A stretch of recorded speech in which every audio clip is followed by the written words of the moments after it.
Welcome all to this Jnanvardhini session. Today we have one of our own speakers, Mr. Ramesh. Though he needs no introduction, as a formality, I will introduce him. He is presently working with Quartzis. He will introduce his designation because which is very confusing to me. And he has been recently promoted to directorship of FDPPI, where he is working to take FDPPI to new heights. With this much introduction, I hand over the session to Mr. Ramesh. Welcome, Mr. Ramesh. Yeah, thank you very much, Dr. Limay. Thank you. Warm good evening to all of you. I would welcome you all for this session. That before I really put on that topic, very quite interestingly, Dr. Limay, you can see the screen, right? Yeah. Great, thank you. Look at quite interestingly, data protection and data privacy. Kind of, even today there seems to be kind of discussion going on across the globe. From my perspective, very quickly, I think we are talking about information security and data privacy. Protection of data is going to happen through the information security, and data privacy is more stringent in terms of protecting the people's data subjects' data. I really liked this, that's why I put this. Remember our old days where people had we used to have the diaries, and we used to get mad when someone read those, notes. But today what's happening? People are putting as much data as possible on the kind of, social medias, and they get mad if you don't read them. Probably, I'm trying to link to this awareness on privacy. And we all know, call that we are talking about data privacy for a long time. Dr. Limay, can I request you to admit people, please, if you don't mind? Yeah. Yeah, I'm admitting. Thank you. Right. So probably another 40 minutes, I wanted to share my thoughts on two important regulation versus a sectoral compliance, right? We all know GDPR, very famous regulation with respect to the data privacy since 2018, and HIPAA, Health Insurance Portability and Accountability Act since 1996. Quite interesting. I just thought that I will share my thoughts on this topic. People who do not know me, I don't want to spend much time. I am part of FDPPI. Almost it's going to be 2 years with Mr. And recently, I have also been, offered by him as the director of FDPPI. And I come with my mathematics background. With respect to the professional qualifications, it's almost 3 decades, I would say. Trying to learn even today. That's the key, as especially in IT. The key is towards learning, right? And I had kind of worked on experience with respect to program management, to quality management, to risk management, to information security, data privacy, and so on.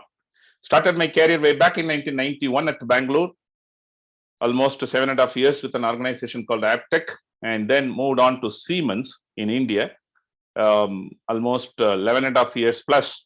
Then I had my own organization, set up my partnership firm, Quality Theorem, concentrating on all these portfolios. Then I moved back to the industry, associated with an organization called Symphony Teleca for almost 2.5 years. Then a very small stint with the Cognizant. And almost for 5 years plus, I was working as a freelancer, as a consultant working on these areas. That's where I had the kind of opportunity to work with Mr. Navi very closely on this data privacy and area. And currently, since August 2021, almost it's 6 months, I'm working associated with the call Zeiss, and I am the portfolio manager handling the portfolios of quality management system, information security, and data privacy. Quite interesting. And all of you know that call Zeiss is one of the European organization, mainly focusing on all this what we are talking about. So I would say honestly or confidently, my real-time experience also in the last 6 months, along with my theoretical, which I thought I will share. And obviously, this Zeiss is also into kind of medical healthcare domain. So HIPAA is also, so that's also a kind of background to which I thought that I will give the kind of perspective in terms of this comparison. As we all know, a single slide in terms of talking about privacy laws across the globe, right? Emerging day by day. 130 plus countries as on date, either enacted or in the process of enacting a law. As we all know, uh, each and every country looking at data privacy in a very, very big way. Just give me a minute. A very, very big way. And we all know CPRA, Consumer Privacy Act, Regulation Act of California, to Canada, to LGBT of Brazil, Data Protection Act of UK, EU GDPR, very famous, e-privacy of European Union, BDSG of Germany, Federal Data Protection Act, and POPI of South Africa, Protection of Personal Information Act, PDPB, our famous Indian Act. We are talking about data protection. Now personal data protection has gone, and then we are talking about Data Protection Bill 2021. And then, of course, PIPL of China, and then Privacy Act 1998 of our Australia, APP, what we call Australian Privacy Principle. Quite interesting. Day by day, as I said, right? So it's a time for us to really apply our mind. I'm not going to get into the details, that what is the challenges India as a country is facing with respect to the data. I'm sure this dust will settle down soon, because all the stalwarts are looking at, if you really wanted to go up, obviously we need to have this kind of stringent laws from a perspective. Before I really move on to, what is GDPR comparison with respect to HIPAA, I thought I will spend a couple of slides to set the context. One, if you are new to GDPR, you will quickly get some kind of idea what I'm talking about. Or even if you are, like many of us in the call, I know our members, that we are all very familiar. It will be like a kind of reorientation on these kind of concepts. GDPR, I'm calling specifically EU GDPR, be with me, because general data protection regulations, quite interesting, general, that itself, right? Number one. Number two, with the exit of UK from the European Union since last year, European Union, UK itself has got its GDPR, what they call it as UK GDPR, right? So it's better, and more general data protection regulations coming in. So it's always associated with the country. So I also wanted to nomenclature this as EU GDPR, which came in 2018, which addresses the fundamental privacy rights and freedoms of the living European Union data subjects. Be with me. I'm not even calling that European Union citizens. I'm calling living European Union data subjects. Lots of discussions, right? We had on this, to whom it is applicable. Quite interestingly, this law is also applying to, organizations outside EU. Wow. Territorial scope I'm talking about, right? Even if you do not have an organization established within EU, as long as you handle the personal data of the data subjects of European Union, obviously GDPR is going to come into picture. Of course, there are some exemptions, but understand the concept in a kind of nutshell. Came into force in 2018, and almost 27 plus 3 EEA countries applicable. I'm not talking about your UK, after Brexit. And we know that non-compliance leading to hefty fines, starting with Amazon to Facebook to whatnot. Oh God, so much, fines of not adhering to. Maybe one point this really become more powerful or more successful, in my opinion, could be because of these fines, right? Very quickly, in a nutshell, to introduce GDPR, fines, privacy by design and by default. Oh, excellent. PDB, what we call privacy by design. And privacy organizations are expected to bring it by default. It's no more a value add, what we are talking about.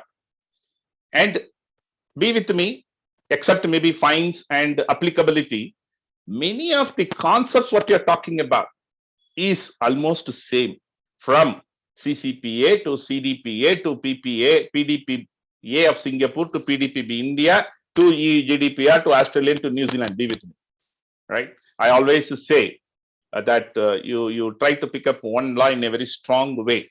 I would strongly recommend all of you to go through Mr. Navi's book on our Indian data protection bill, line by line.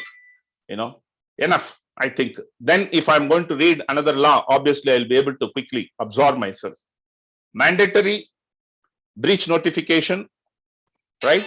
72 hours has been given for you to really do a kind of a thorough analysis and then go back to the regulatory authorities as applicable, go back to the data subjects as applicable. Okay, these are all beautifully defined as articles and recitals.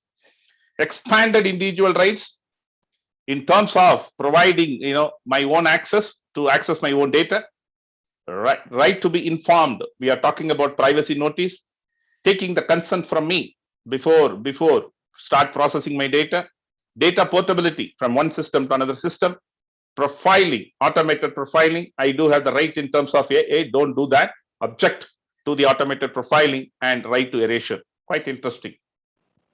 Rights of the data subject I'm talking about, right? And as I said again, you look at multiple laws, it will be the same. Explicit consent in terms of handling the sensitive personal data, not the personal data. I'm talking about sensitive personal data. So also retractable consent in terms of withdrawing my consent, So you need to have that flexibility. You need to provide that flexibility as an organization, as a data controller. Accountability for the organizations who is handling the data, mainly for the data controller and to the data processor through data controller through their agreement. In HIPAA, we are talking about business associate agreement. Here we are talking about, different kind of mechanisms. So accountability, quite interesting. One, accountability, privacy by design. Another, having a data protection officer. Another, ensuring adhering to the rights of the data subjects, etc. Otherwise you are going to have, kind of penalty or fines. Data protection officer, one of the accountability, of the data controller. There are some kind of what's happening areas, criteria for which you need to have the data protection officer mandatorily, not for all processing operations, obviously, right? And increased territorial scope, as I talked about. The regulation applies to the processing of personal data by a controller not established in EU.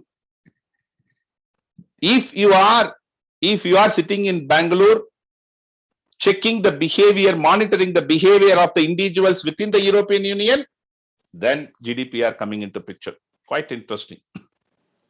We all know this. There are 11 chapters with 99 articles, which also supported with 173 recitals in terms of how to implement GDPR in my organization. Look at the latest data protection bill of India, almost the same, 99 articles to 11 chapters. That's why I said there will be some kind of similarity.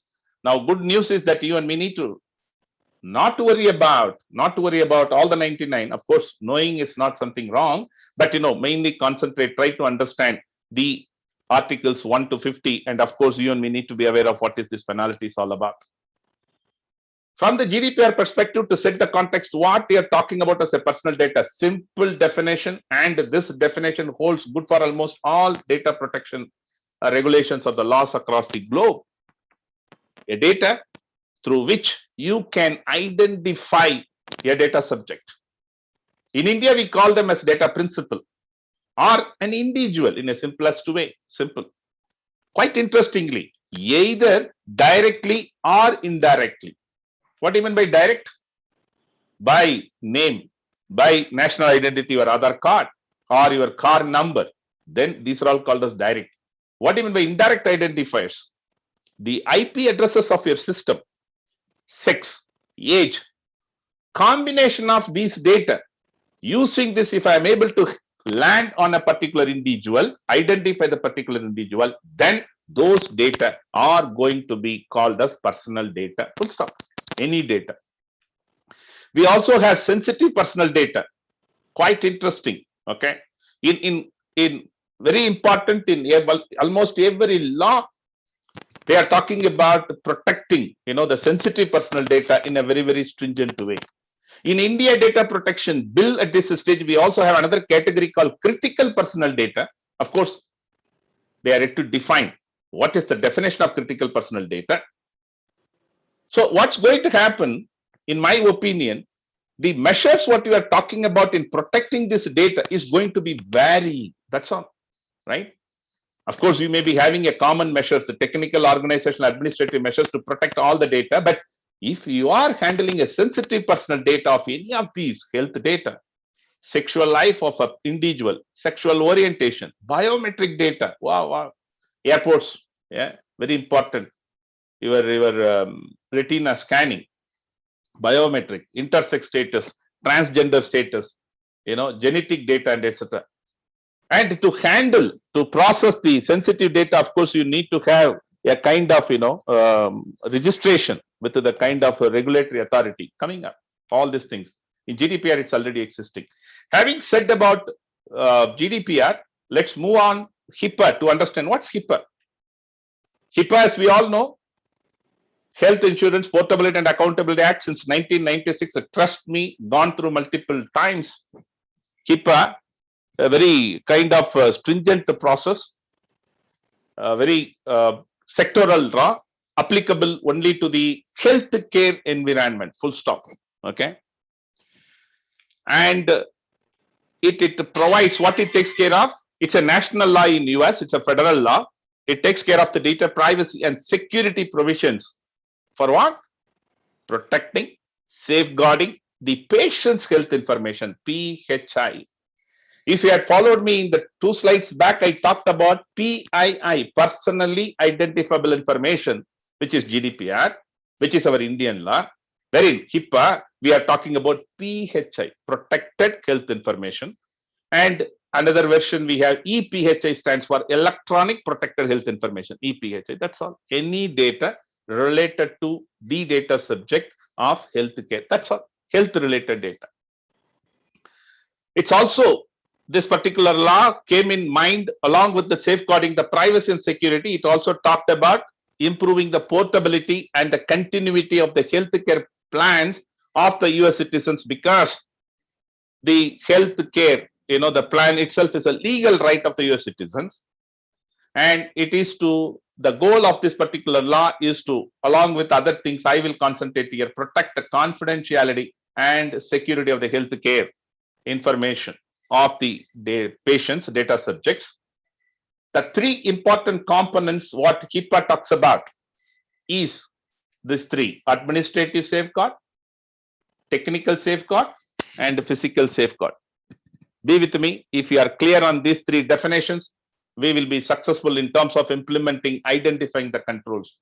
Administrative safeguard is talking about the processes, policies, guidelines by the organization.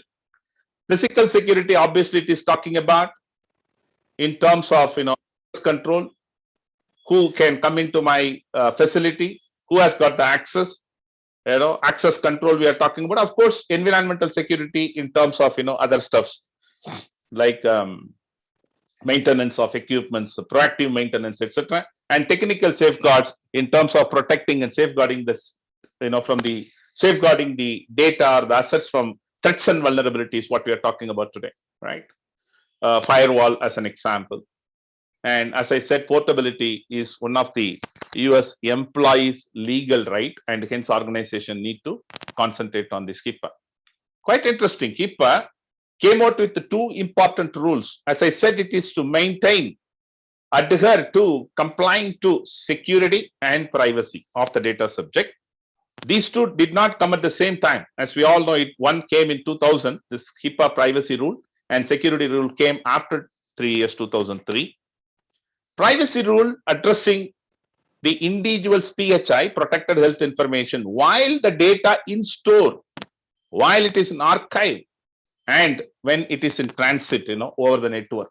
This is where the technical controls like your communication security, network security comes into picture.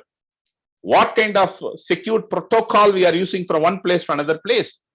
What kind of encryption mechanisms we have, or the de-identification mechanisms we have implemented when the data is in store with me? When I say store, I'm talking about within my environment, within my facility. It could be in my server or it could be with a cloud, fair enough, but we need to have that kind of processes. It gives the patients privacy rights and more control over their own health information, obviously. And it is talking about a person's physical or mental health status at any point in time, past, present, future. So you need to be very, very careful. You cannot disclose it to third party. Be with me. Any privacy law, I really look at three important bullets. You need to be careful while collecting the data, while using the data, and while disclosing the data, what we call CUD, collection, use, and disclosure, full stop. As long as we have a control built in to take care of these three parts, believe me, we are going to adhere to any kind of regulations. And security rules, obviously talking about safeguarding the EPHI. Typically, Article 32 of your GDPR talking about security of the data, confidentiality, integrity, availability, authenticity, non-repeatability, etc., could be the derivatives, but we need to take care of these three CIA part. What's PHI? As I talked about personal data from the GDPR perspective, any data which is going to get created, received by the healthcare provider, doctor, clinic, hospital, or health plan, your insurance organization, employer, or healthcare clearinghouse. We are going to see these definitions very quickly. Whatever the data getting created, whether it is maintained by you, whether it is used, whether it is shared, etc., coming under. It is relating to all the three status, past, present, future, the physical or the mental conditions of the patient, and it is relating to the provision of healthcare to an individual. This also takes care of the healthcare payment details of the patient. Okay. Even today, it's a mystery, right? I always quote this in my trainings.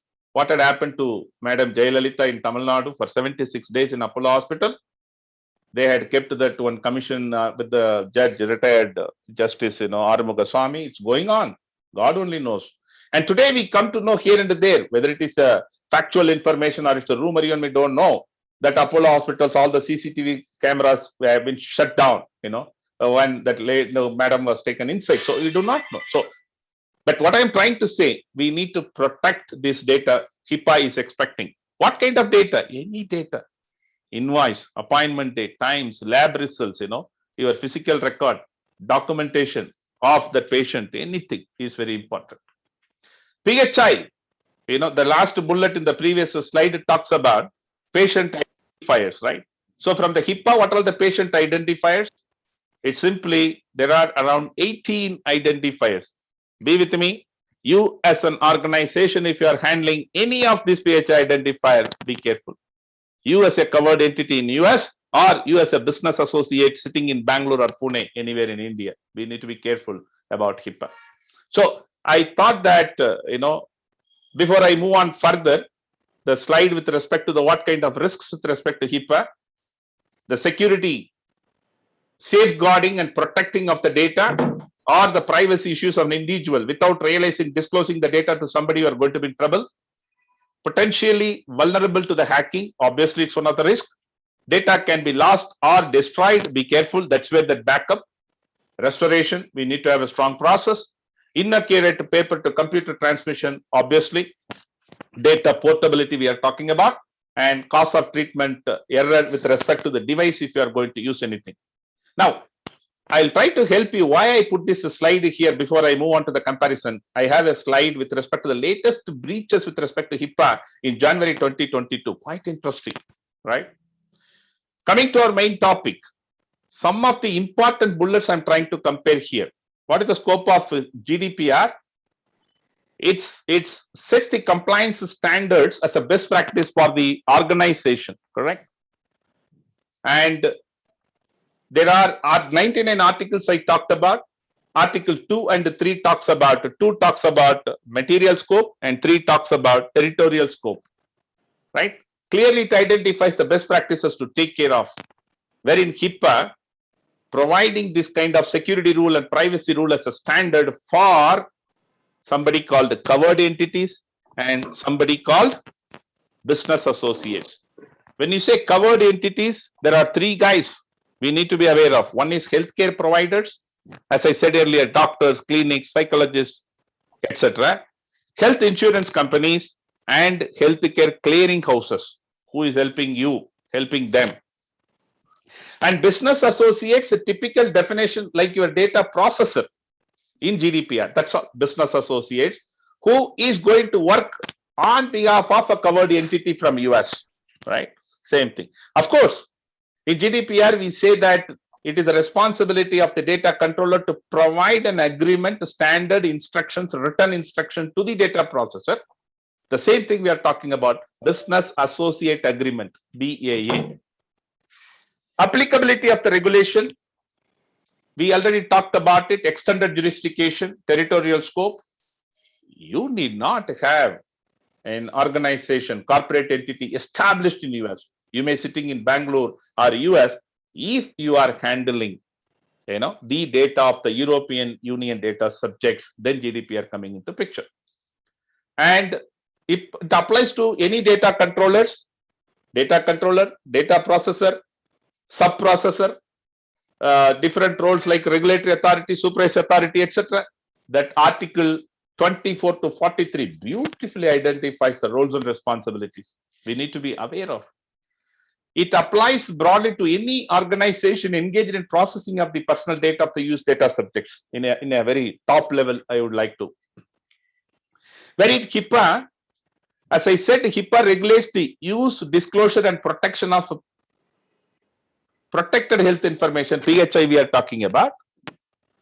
HIPAA does not apply to the personal information, full stop. It's only talking about healthcare. Now, you don't have to worry about what is healthcare information. Go to that, my previous slide, 18 identifiers, simple. That's all HIPAA.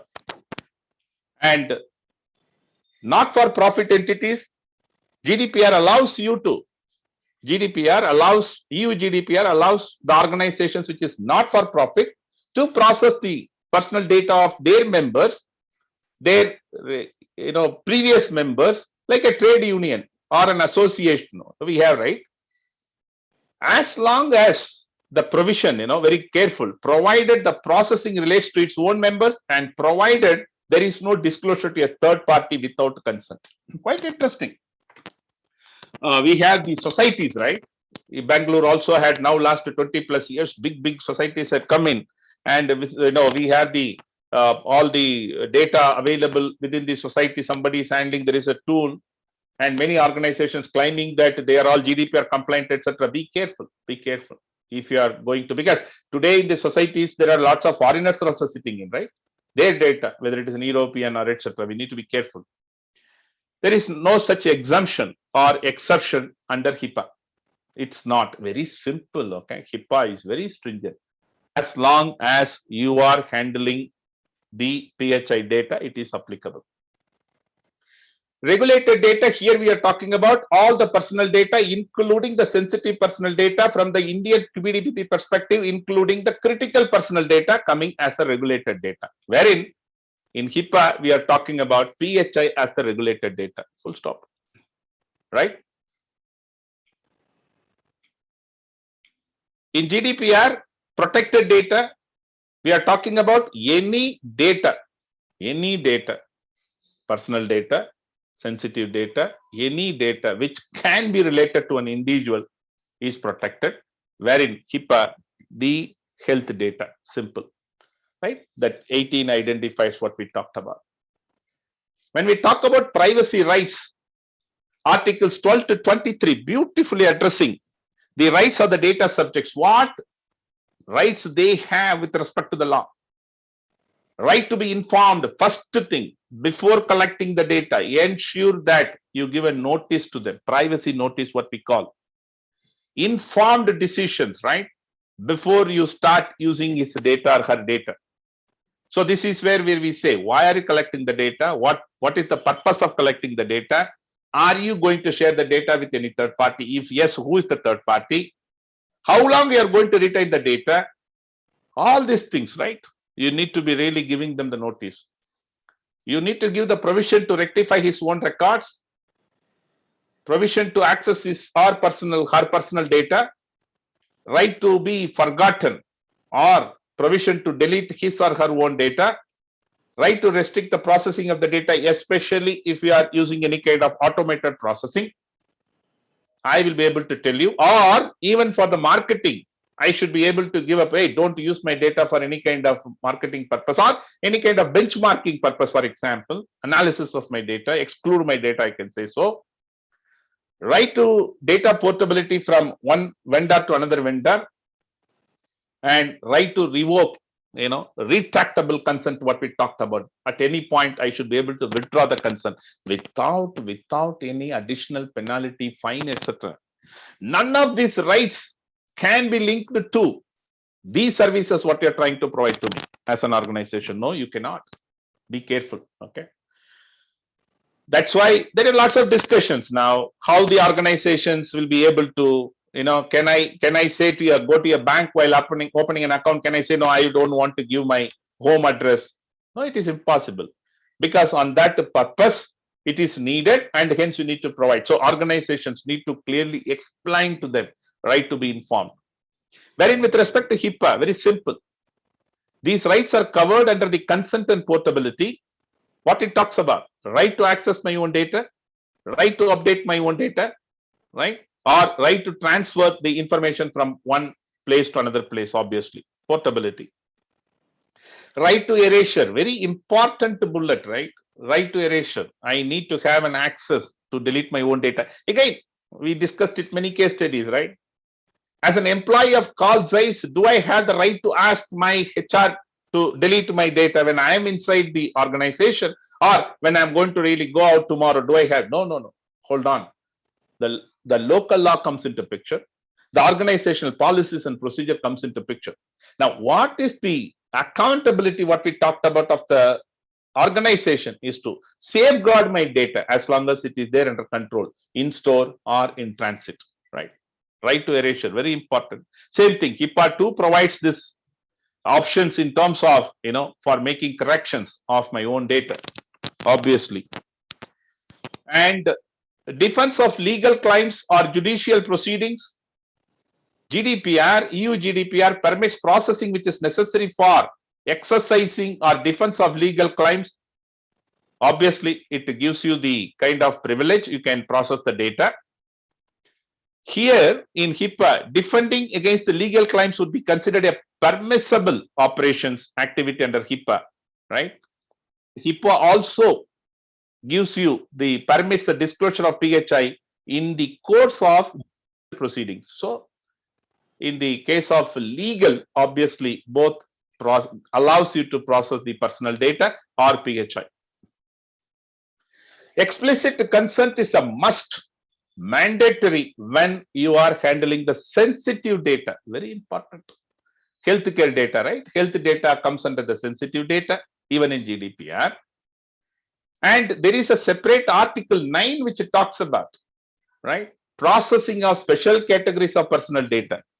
As you and me know, there are, if I do not have a consent from the particular individual or a data subject, do I have any kind of provision to proceed? Obviously, yes. Obviously, yes. There are 6 possible ways what we say GDPR allows to process the personal data. One, obviously, the consent. That is the best way.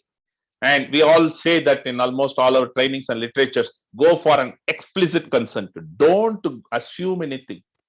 Don't provide with the ticked check boxes in your, in your tools, ICT tools, what we talk about. So apart from consent, we need to really have, if the contracts between me and that guy allows me contractual execution, obviously I can go. The best example is performing the background verification, right? But what is expected is that, obviously, right to be informed. Please help them well in advance that your data is going to go for a background verification, right? You don't need to go for again consent with him. Compliance with the legal obligations, right? Court has got its own kind of power. If you have the, it's for the legal proceedings you may. Vital interest, protecting the vital interest. We are talking about medical emergency. I have the provision to proceed. And performance of the task carried out in a public interest like COVID-19 kind of situation, right? There was a big debate, big questions, as you and me know. during the first wave of COVID, where they were putting that yellow sticker on your, this guy is a COVID guy. Somebody had objected it across the globe. So, but it's in the public interest and legitimate interest pursued by the third party in terms of, national security, whatnot. Quite interesting. HIPAA does not mention an explicit statement, right, on the requirement of explicit consent. However, it permits the use or disclosure of the PHI based on the individual's authorization. Very good. Like we have today coming up the concept, quite interesting in our Indian law, consent manager, right? Who is going to take a decision on behalf of me as a data subject. But of course, it comes with its own, stringent measures. You need to follow that, the criteria provided by HIPAA. I already talked about protecting the vital interests of the data subject where he or she was incapable of providing the consent. Obviously, you may take a quick decision. You may process the data. This is where that Article 6 beautifully addresses what I just now said, that 6 different ways of processing the personal data. Almost whatever law I had worked upon, it provides the same kind of provision. HIPAA on this, how does it work? It permits the disclosures. Obviously, when the person is, when the patient is either not present or incapacitated, basically he is not capable of providing the consent. Somebody else can, take a decision. HIPAA provides certain individuals to accept the patient's personal representative, and such individuals can make decisions on behalf of such individuals, including providing the authorization or disclosures. Obviously, even in Indian system, as you and me know, when we are going and admitting somebody, our known person, they will ask the emergency contact, and then we become the kind of sole representative. That's how I interpret it. Carrying out the employment purpose or social security or social protection obligations, GDPR, EU GDPR allows you to permit the processing of sensitive personal information. Article 370, removal, and the 2G was not available, internet was not available. It allows, right? Based on the national security or social security, etc. HIPAA permits the use or disclosure of PHI as authorized by the laws relating to the workers' compensation. Beautiful. The bottom line is, it prohibits the use of PHI for the employment purposes. Question: COVID-19. Do I have the kind of permission to collect the data about that, each employee when they are walking into my organization? Then lots of questions, but it allows, as long as you have a kind of, that's where all the 3 safeguards: organizational, technical, physical, and administrative safeguards you need to have. Information made public by the data subject, GDPR, it allows the organizations to beautifully allows to use the data where it is already available in a social platform, etc. However, we say strongly that, on the first use of that information, try to reach out the data subject and try to have their explicit consent, or the consent. Wherein HIPAA, there is no question of you using the data. You cannot claim it tomorrow that Ramesh, I had collected it from so and so, it was available and hence I had used it. No, it's not allowed at all. Be careful. Even in GDPR, be with me, because the accountability obligations of the data controller, it is his sole responsibility to implement it and provide the evidence tomorrow in case if something goes wrong. So it's better to put this kind of measures to go to that particular data subject and have his or her consent.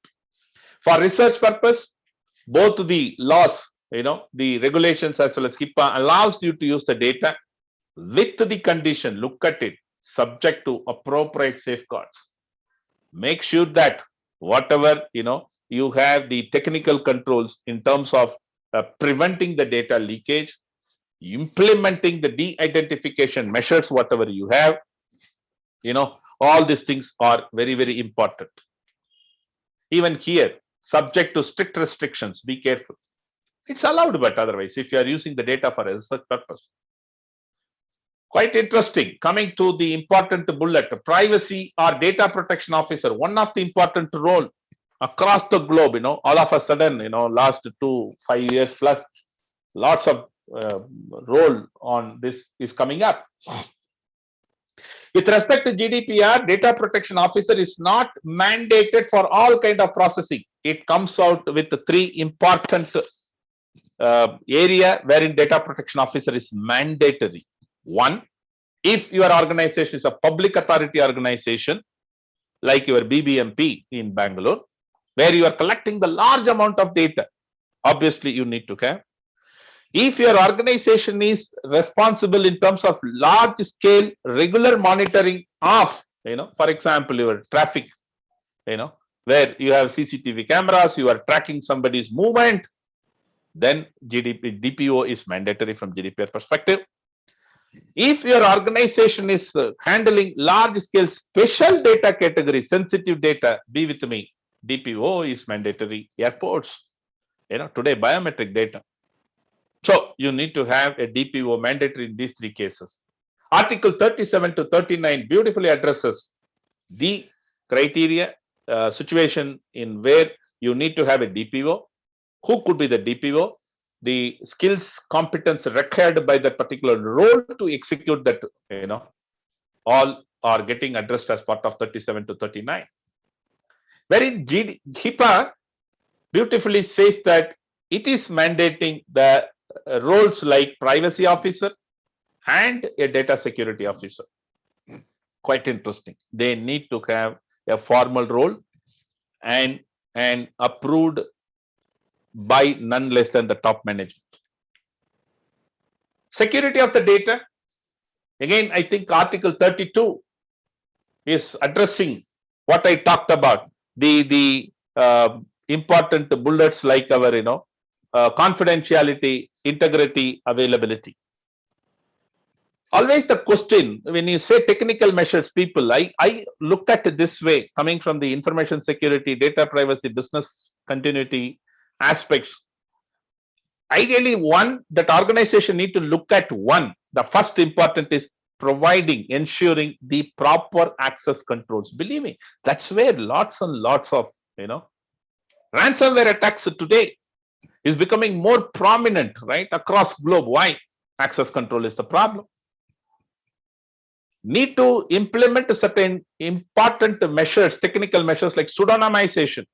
I would call probably de-identification techniques as appropriate based on the output of your risk assessment.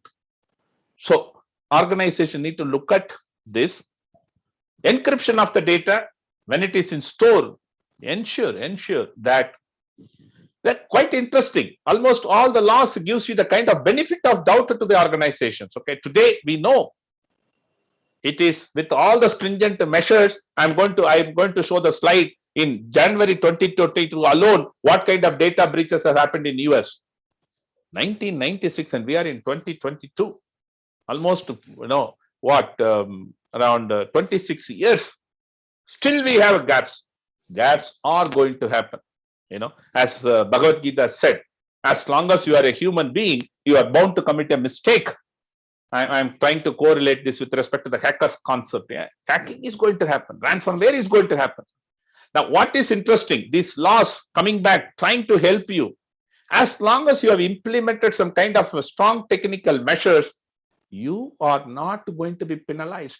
Lots of case studies we have seen, right? As long as you are able to prove data lost, fair enough, but I'm confident that they cannot do anything because it's encrypted form. Number one. Number two, I do have a strong backup mechanism, so I can restore my data back. Be with me, 2 weeks back, I was in my native place, a small town in Tamil Nadu. Quite interesting, see. I went to an organization, a small company, in a house only, they were having 3 floors, it's a fabric manufacturing company for, they do only the exports, And that gentleman, they don't know anything about whatever we are talking about, even though the gentleman had done, kind of courses in a big institutes, but they are not really educated themselves with information security or business continuity or data privacy. This is what I understood when I spoke to them. But what really, struck me, I was fascinated that in that place there was a ransomware attack, I believe, on his server. Somebody contacted him to say that, we have all your data. If you are not going to give so and so money, we are going to publish it the dark web. This man did not know what is ransomware, what is dark web, what is that hacking, nothing. He got scared. He contacted a local IT guy. IT guy came and told him, hey, no, don't worry, don't worry. You wipe out all the data. We will restore it from the backup. We will, that's all they have done. And then I told him, no, but yeah, it is little bit serious because you are handling the European Union customers' data because they are exports, sitting in a place called Karur. Okay, he said he will talk to me. But what I'm trying to say, it is not only the established organization. The hackers are keeping their eyes and ears open all the time. So what is interesting, we need to have a strong technical measures in terms of, like when it's in use, when it is in transport, use a proper transmission control, a secured layer protocol, use it, and ensure the confidentiality, integrity, accountability, and recoverability in terms of business continuity, in terms of having a strong backup mechanism, and evaluate all your technical principles at regular intervals is what is expected. Security of data. HIPAA, obviously requiring the organizations to take the same appropriate measures, whatever I talked about. Okay. As you and me know, no standard, no regulations will say, hey, you need to use a 256-bit protocol, you need to use a TLS protocol. No. 256-bit transmission, encryption, etc. They don't say that. They will say appropriate safeguards. Now, what is appropriate to you and me? That's where the risk assessment comes into a picture. Based on the risk assessment output, I'm going to take a kind of, controls implemented. Data protection impact assessment, DPIA, quite interesting. Today, almost all the laws talking about extension, what we know in earlier information security or in quality management system or etc. Risk management, what we used to do, it's going to be with respect to data we are talking about. Data protection impact assessment, high risk, we need to really. Our friend GDPR talks about performing the data protection impact assessment every 3 years. Article 35 beautifully addressing this, wherein HIPAA, it talks about performing a strong risk assessment and it is expecting you to perform annual. Quite interesting. None of the laws addressed to this, right? Data audit, wherein our Indian data protection bill talks about data audit annual for significant data fiduciary. These are all the important bullets would be coming out as part of the audit outcome. Are they effective? Are they doing it? Are they, religiously implementing it? Quite interesting. Privacy by design and by default, Article 25 talks about. We already talked about much, right? That it is no more a kind of gimmick or a value add. You need to really have a strong system in implementing privacy at the very beginning. Look at our DPSI, Data Protection Standard of India, of FDPPI. Now its brainchild talks about bringing out privacy by design at the business entity level, right? That's where all the stakeholders of the organizations are part of it. The moment you get a project, the moment you get a customer, invoke your privacy by design, implement, involve all the stakeholders, right? HIPAA addresses this through the security rules, right? And through the privacy rule, requirement that only the minimum amount of PHI necessary to be used. Data limitation in collection and in use. Oh, quite interesting. Breach notification, 72 hours is mandatory. Time has been given to you as an organization to perform a detailed analysis to understand what kind of breach has happened. First of all, it's a kind of false alarm, or it is really happened. We need to be very clear, right? And Article 33 gives us a kind of guidance. Then you go back to the supervised authority with the kind of actions what you have taken. HIPAA also beautifully addressing the breach notification rule, covered entities as well as the business associates. Business associates, okay, the data processors in HIPAA, they were a little bit relaxed. They were not coming into the HIPAA directly before 2009. The High-Tech Act after Obama's came in, they brought that business associates also under the radar, under the scope of your HIPAA. So business associates also need to be very clear. And it beautifully gives you the kind of criteria. If more than 500 individuals are affected, then you need to immediately inform the Office of Civil Rights, OCR, what we call, and as well as all the affected individuals within 60 days. Right? Quite interesting process. Penalties, we know very well, 4% annual turnover or 2% annual turnover, right? Hefty fine with respect to GDPR. HIPAA has got a different kind of layers. This is where I said lack of awareness, problem. Lack of due diligence, problem. Third is importancy, willfully default and neglect. You are aware, but you are not taken action. It's like, you are driving, you are riding in India, quite common, without driving license in the car. At least that is safe for you. Only for the outsiders, it may not be safe. But what about two-wheeler riding without a kind of helmet? Think about it. And the level 4 or the tier 4 is very stringent. Willfully neglect with no effort to correct the system. Quite interesting. This is where I said that HIPAA related largest healthcare data breaches in January 2022, the latest one. Can you look at it? Ransomware attack. How many? Yeah. And look at it. Email accounts accessed by unauthorized individuals. Confidentiality gone. Authentication gone. Integrity of your data probably would have gone. So many. This is where I really thought I will put this slide. They have put, statewide in US, and also look at it, business associates. We are also coming into picture. Be careful, right? And to last slide, to summarize, I would say what you and me need to do. Okay, think about the ISO 29100. I really like this, believe me, when I got introduced to this way back, 6-7 years back. All these privacy principles, what is here is what each and every regulations being built upon, starting from consent and ensuring the choice of the data subject is being taken care, to purpose of legitimacy in handling the data, processing the data, and restricting yourself only to the purpose specification. Don't do beyond that. If there is a new purpose, you consent.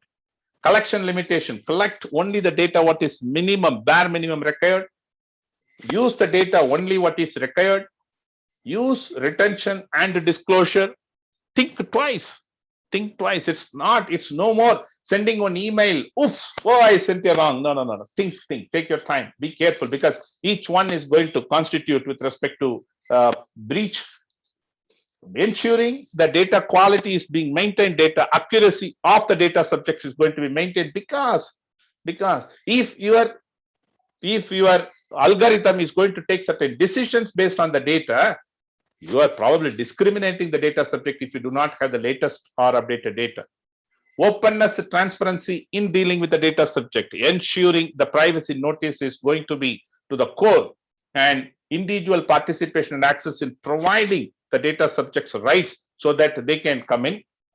Accountability measures need to be implemented by the data controller organizations. Security of the data, what we talked about in GDPR Article 32, information security to handle the CIA part, and privacy compliance need to brought in as an organizational event. Cultural shift need to be happening. And I also wanted to conclude this in substantiating further with OECD principles, the latest of 2013. Look at that 8 principles. You need to be open enough with your data subject.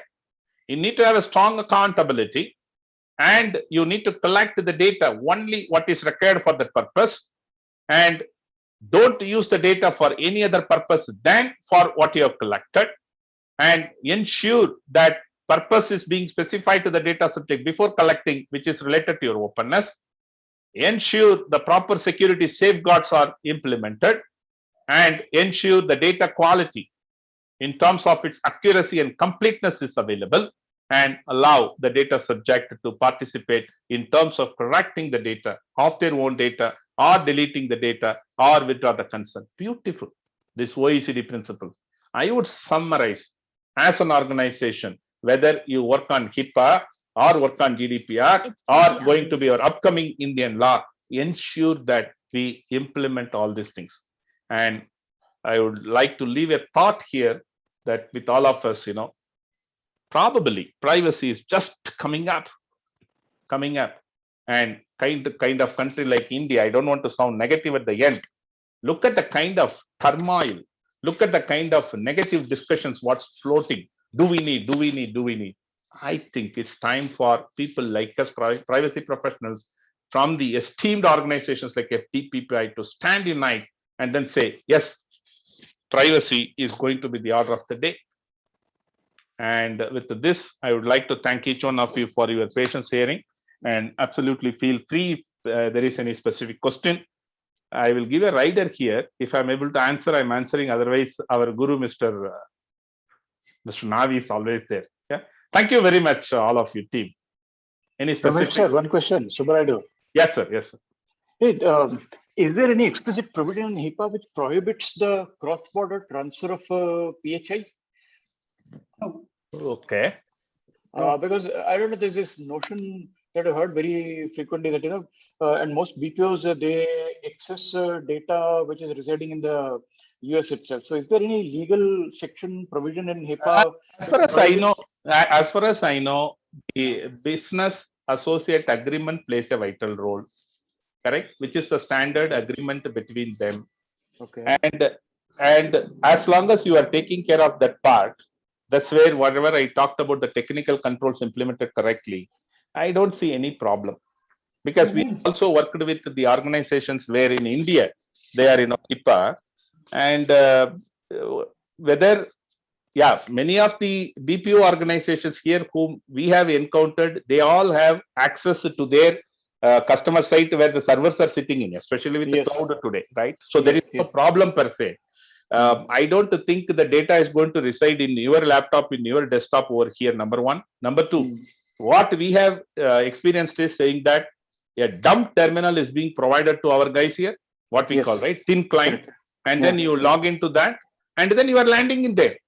You cannot obviously take a copy of the data. You cannot forward. You cannot even take a screenshot. Your mobile is permit. What you call BBOT. I would say secured environment is being provided. This is all part of the contract per se, right?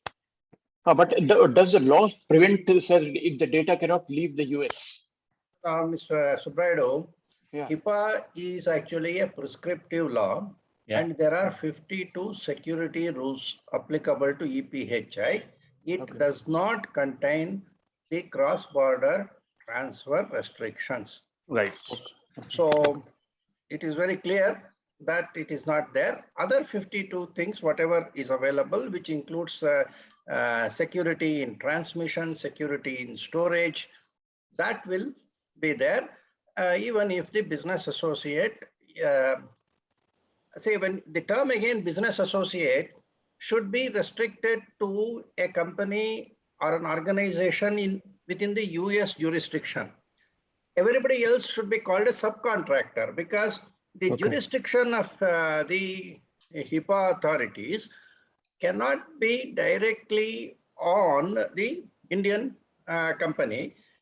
The relationship is only through the contract. So there can be the US-based, covered entity, or a US-based, let us say, the business associate can, through another contract, transmit the data to outside country, which is in India, but the responsibilities will only be through the contractual obligations. This HHS having a sort of a jurisdiction on business associates should be considered as restricted to the US jurisdiction. Okay, so no cross-border transfer restrictions, only contractual binding in the form of the subcontractor contract, I would like to say. Business associate basically is a person recognized as the fourth category of covered entity. only for the US market. Right. Okay. Okay. So in the case of GDPR and other things, the law simply says you have to secure, and rest of it is left to you to have such organizational measures, such administrative measures as are required to be compliant. Whereas HIPAA makes things a little more easy. It gives 1, 2, 3, 4, a list of 52. It's kind of a thing. It's so it is relatively easier. And Navisa Srini, you used to mention during your the sessions, HIPAA sessions, like the business associate contract should have an indemnity clause, right? Something. Indemnity clause. Right. Otherwise, there is not much of a, coverage for the covered entity, you know. Understood. That is monetarily when a fine is imposed, it is on the US covered entity or a US based business associate. HHS, in my opinion, does not have the right to walk into any Indian company, even for audit or any other purpose. They have to come through the US entity. Therefore, fines will be on the US entity, and they will have to actually cover themselves through the indemnity clause. We have not heard, no, sir, any HHS directly coming and then doing any kind of audit over here. No. Yeah. No. In fact, that's what people should actually resist if at all any such attempt is there. Okay, but I don't think that has happened because they are not worried about coming all the way here. Right. Another important thing which you must remember about HIPAA, which we have also used in our DPSI, is that implementation specifications are divided into two categories. One is addressable implementation specifications, and the second is a required implementation specification. So we have also tried to adopt that by saying that in our PDPSI, which we are now calling as DPSI, we have got the 50 implementation specifications, but it's not that all the 50 have to be implemented in a particular way as mentioned in the guidance document. It can be modified, and that discretion is available to the management, though for the purpose of DTS calculation, we will go by the model implementation specification. HIPAA being actually the mother of all privacy regulations in my way, because 1996. Absolutely. Okay. I have been actually very much influenced by HIPAA in a way. Okay.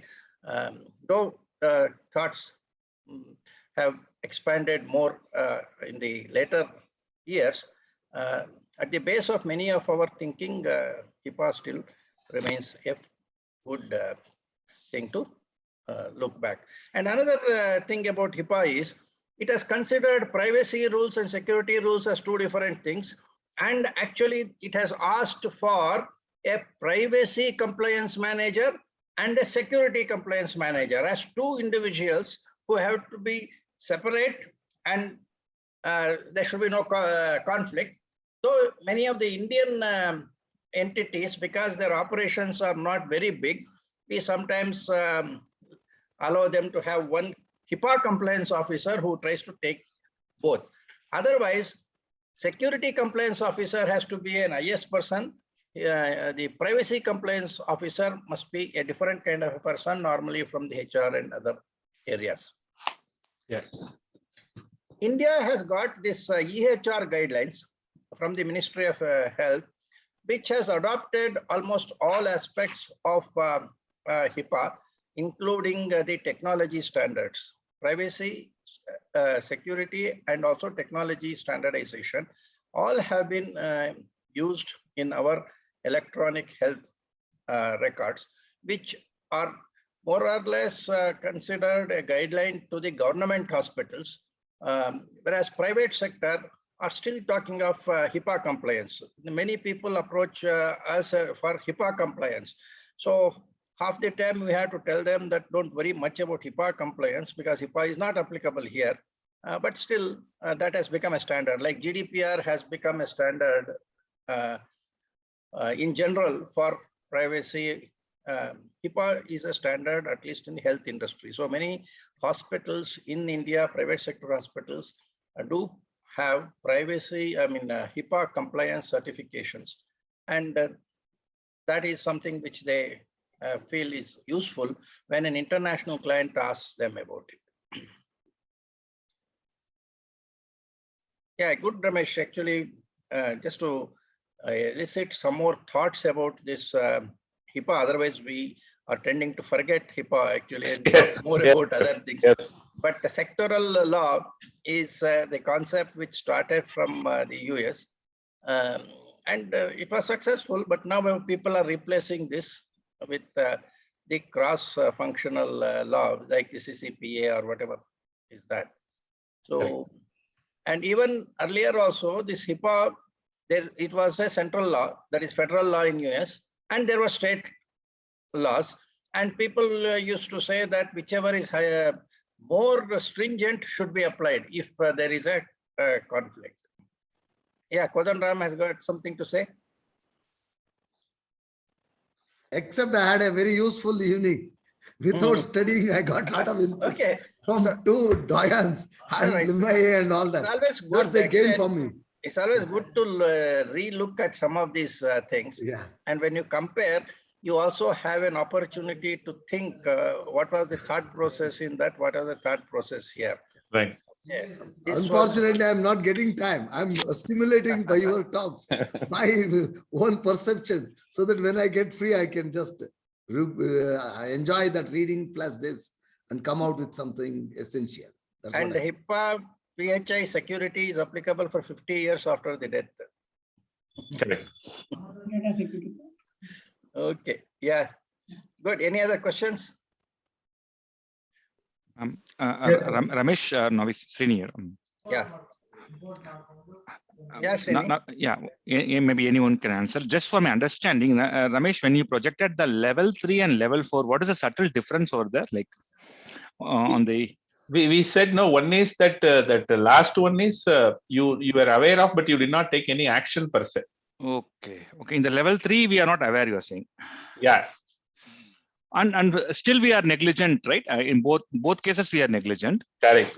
See, level 3 is willfully default and neglect. You did not take action. If you have come to know of the breach and corrected it within 30 days, correct. That is one. If you don't correct it within 30 days, that is the no effort taken. Okay, level 4 is where we haven't taken remediation steps. Not for 30 days plus. Understood. So if you take it within 30 days, it will come to level 3. Understood. Okay. And the first two levels are when there was no knowledge, and second was even if you had taken some efforts, you would not have been able to find. That is the first level. That is, it is not, there is really no negligence. It is like an accidental thing. But the second level is, if you had taken some efforts, if the HHS feels that you actually kept your eyes closed, had you kept your eyes open, perhaps you would have come to know. That becomes a slightly higher than the base level. The approach has been to define the loss, the penalty related to different, you can say, negligence levels. So that's a different approach. Whereas in every other GDPR and other things, there is no linkage to the type of offense. Okay, that is left to the discretion of the person. So these are all some subtle differences which are interesting actually. Which is better or something we can always debate, but there are many such small. Thanks, Ramesh. Thanks for bringing this up and very, very detailedly and compelled. Thank you so much.